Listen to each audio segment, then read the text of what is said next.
Bonjour. Alors, pour vous parler de cohérence, aujourd'hui, je vais commencer par une petite histoire. Il y a quelques années, j'accompagnais un groupe de jeunes à explorer leurs envies, leurs rêves de vie professionnelle. Et il y en a un, une 18 ans, qui m'a dit « moi, je voudrais être humoriste comme Gad Elmaleh ».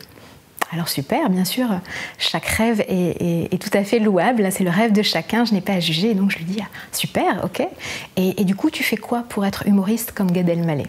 Réfléchit encore longtemps, et puis en fait, il me regarde, puis il fait en fait rien. Et en fait, ça a été un déclic pour lui, parce qu'il a réalisé que son rêve et son envie étaient encore très loin de se réaliser. Donc en fait, s'il avait réellement voulu être humoriste comme Gad Elmaleh et s'était mis dans cette énergie d'être cohérent par rapport à son objectif, son rêve, son envie, et sachant que dans le mot envie, il y a le mot envie, être envie.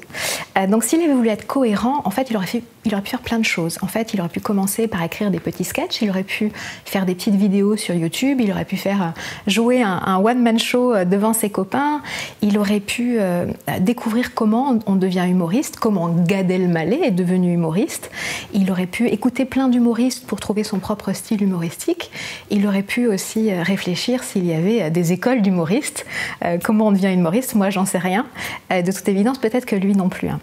Donc en fait il y avait plein de petits pas qu'il aurait pu faire pour être cohérent et pour commencer à réaliser son rêve.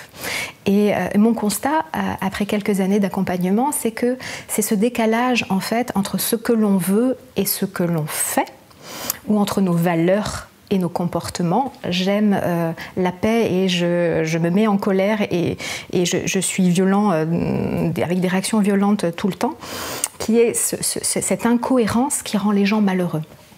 Donc c'est intéressant de se dire finalement qu'est-ce que je veux, et encore une fois ça pourra faire l'objet d'une prochaine vidéo, parce que beaucoup de gens ne savent pas ce qu'ils veulent, et ce que je fais en fait en petits pas.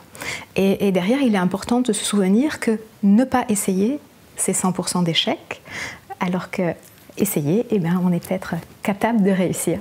Donc à vous de vous demander qu'est-ce que vous voulez et qu'est-ce que vous faites pour réussir. Bonne chance à vous.